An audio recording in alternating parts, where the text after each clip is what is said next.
Assalamualaikum warahmatullahi wabarakatuh. Baiklah, jadi kita akan melanjutkan materi kita kali ini tentang turunan fungsi sinus dan kosinus. Sebelumnya sudah saya jelaskan tentang turunan fungsi aljabar. Nah, jadi sekarang kita akan bahas pelan-pelan tentang yang trigonometri. Yang pertama kali ini insya Allah adalah sinus dan kosinus. Oke, jangan kemana-mana. Nah, jadi untuk pertama-tama kita akan mempelajari mengingat kembali tentang sudut dalam radian. Nah, sudut dalam radian ini sudah kita pelajari dulu waktu masih kelas 10 matematika wajib semester 2. Nah, dimana di sana kita belajar tentang konversi atau perubahan dari sudut satuan derajat ke satuan radian seperti ini. Jadi V radian itu sama dengan 180 derajat dalam derajat, atau kebalikannya 1 derajat itu sama dengan 180 radian. Bisa dimengerti? Nah, jadi 1 radian sama dengan 180 per V derajat, atau 1 derajat sama dengan V per 180 radian, seperti yang saya sebutkan tadi, 1/180 V radian. Oke. Nah, jadi tabel konversinya ini sudah sering sekali kita lihat. Kita menyamakan kalau 0 radian itu sama dengan 0 derajat, V per 6 sama dengan 30 derajat, V per 4 sama dengan 45 derajat, V per 3 sama dengan 60 derajat, V per 2 sama dengan 90 derajat, 2 per 3 V sama dengan 120 derajat, 3 per 4 V sama dengan 135 derajat, 5 per 6 V sama dengan 150 derajat, V sama dengan 180, 3 per 2 V sama dengan 270, 2 V 360, 4 V sama dengan 720. Pada umumnya kita gunakan sampai 360 saja.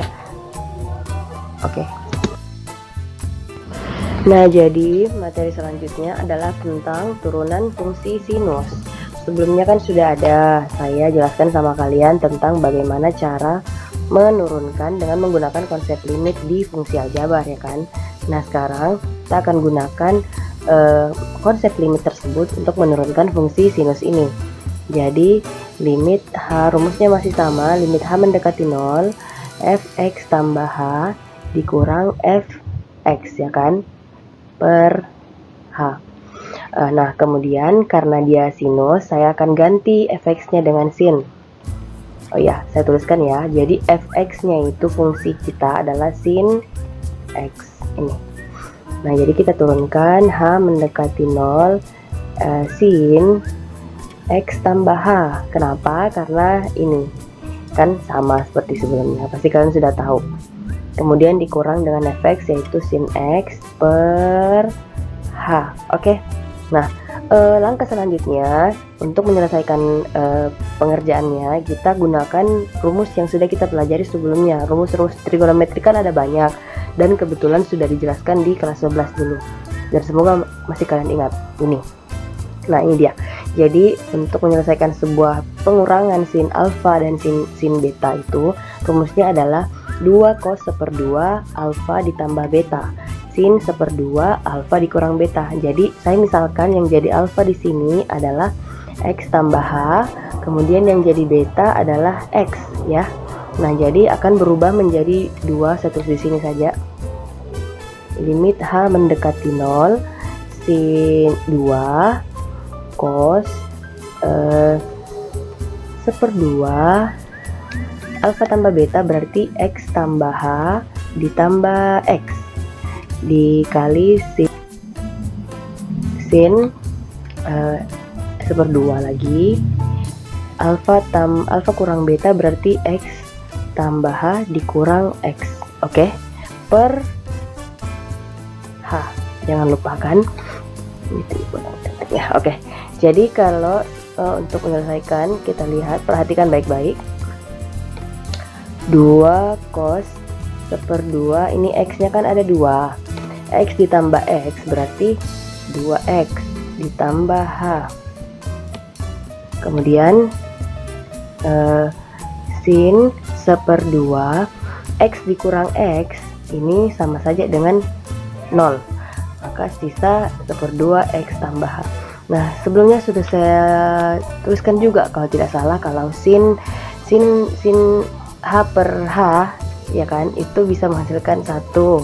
Jadi ini untuk per H yang di atas ini saya berikan ke sini saja, supaya ke dia saja, supaya bisa kita hilangkan sebentar. Kita buat dia bernilai 1. Ya, jadi ini sin 1/2 H per H itu hasilnya sisa 1/2, karena sin H per H bernilai 1. Jadi lanjut, limit H mendekati 0. Oh ya, ini sudah bisa kita hilangkan limitnya. Saya akan substitusikan masuk H, ya kan. Ini di sini H mendekati 0. Jadi 2 cos 1/2 2x tambah H itu kan 0. Jadi sisa 2x. Sin 1/2, oh ya, sin kan sudah hilang tadi, jadi berarti nilainya sisa 1/2 yang selingkar ya. Nah kali, jadi sekarang saya bisa coret 2 yang ini dengan 1/2, sudah bernilai 1. Kemudian cos 1/2 juga bisa kita coret, maka hasilnya adalah cos x. Ini dia. Ini kesimpulannya adalah kalau ditulis dalam bentuk turunan, dy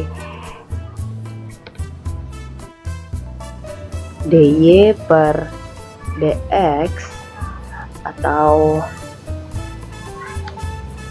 y kan sama saja dengan dfx per dx. Ini untuk sin hasilnya adalah cos x. Ya, lebih simpelnya sih saya bisa bilang kalau turunan atau f aksen dari sin adalah cos. Mengerti? Semoga dimengerti. Selanjutnya tentang turunan fungsi kosinus. Bagaimana kalau kosinus itu sama saja fungsi fx-nya adalah cos fx-nya adalah cos x. Oke. Jadi untuk menurunkannya dengan menggunakan konsep limit juga, maka saya akan ganti cos x-nya cos x tambah h dikurang cos x per h. Oke. Jadi seperti yang sin tadi sebelumnya, kita akan berhenti ketika menemukan cos dikurang dengan cos. Jadi saya butuh rumus tambahan, rumus yang insyaallah semoga bisa membantu, dan saya harap semoga kalian mau membuka catatan kembali karena ini ada di catatan dulu. Jadi cos alfa dikurang cos beta itu akan menjadi minus 2 sin 1/2 alfa tambah beta dikali sin 1/2 alfa dikurang beta. Yang jadi alfa adalah x tambah h, kemudian yang jadi beta adalah x.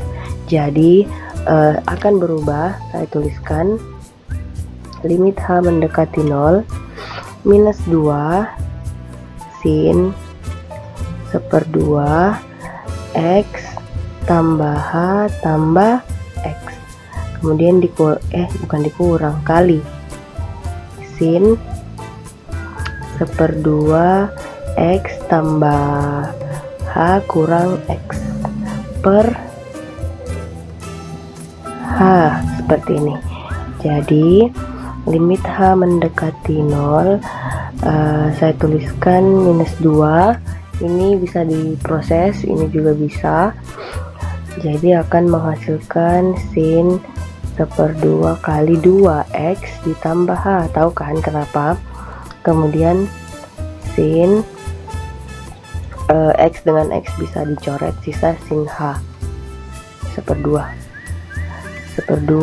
h sin 1/2 h. Nah, per h-nya sama seperti sebelumnya, saya taruh untuk ini saja, sehingga hasilnya akan menjadi sisa 1/2.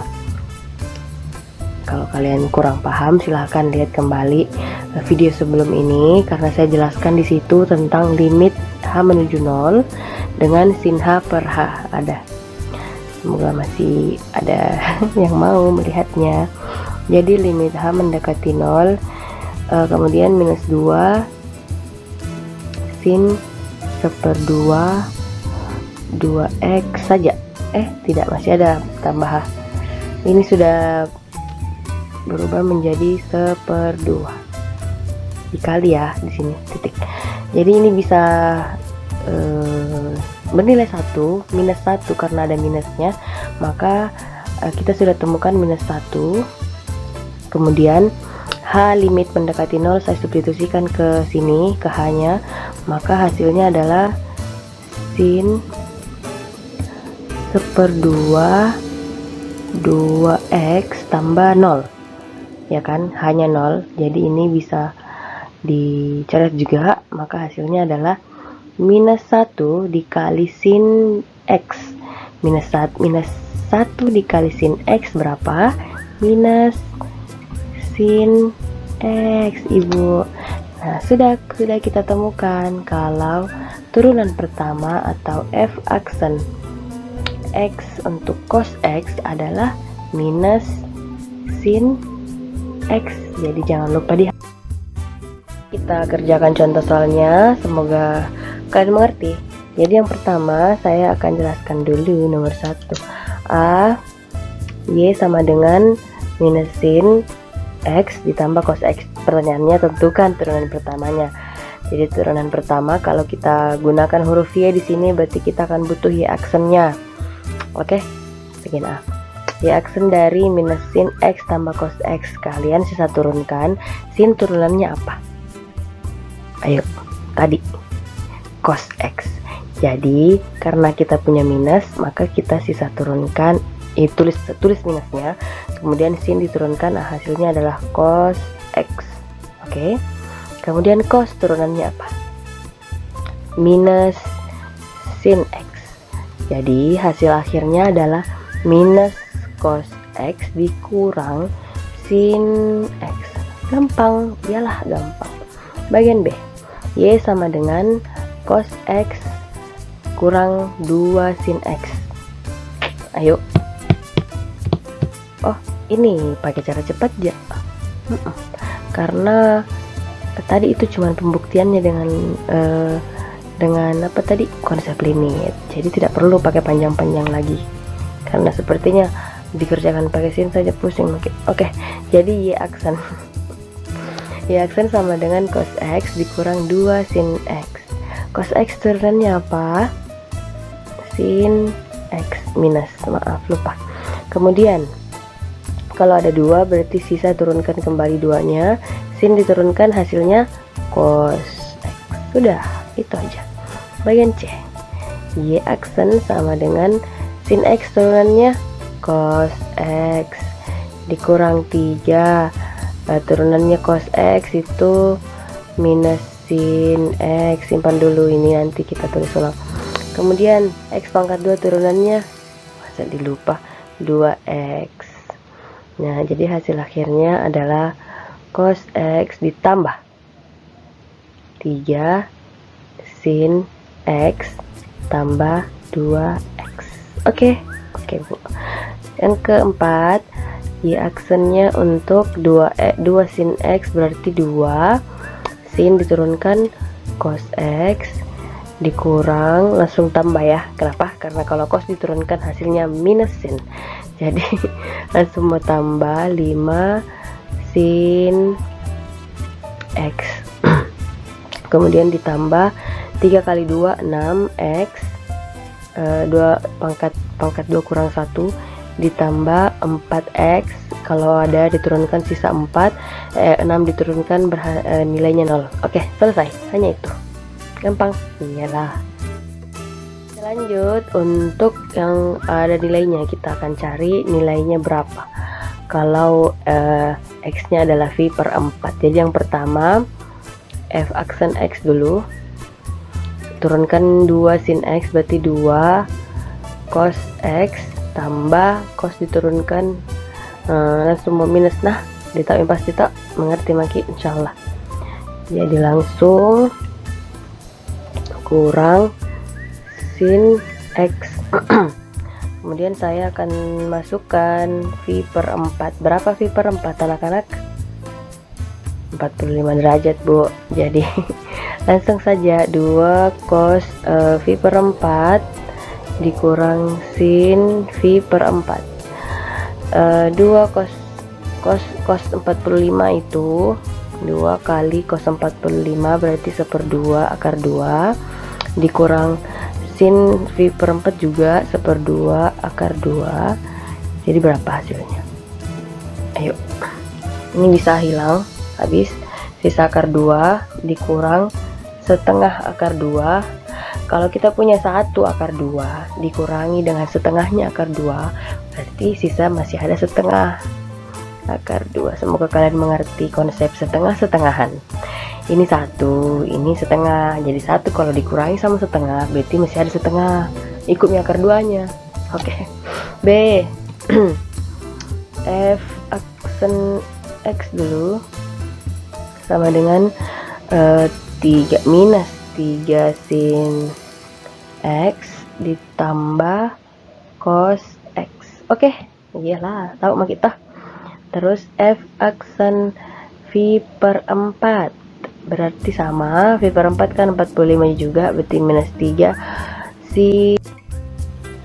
sin V per 4, tulis dulu nah, tambah cos V per 4, tulisan yang cantik.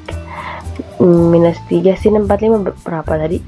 1/2 akar 2 ditambah 1/2 akar 2. Oke, jadi bagaimana cara hitungnya anak-anak? Minus 3/2, saya tulis minus 3/2, ini bisa dikali ke atas. Minus 3/2 akar 2 ditambah 1/2 akar 2. Akar 2-nya abaikan dulu akar 2-nya. Kemudian minus 3 ditambah 1 berapa? Ini saja dulu. Minus 3 tambah 1 berapa? Minus 2. Toh, jadi minus 2/2.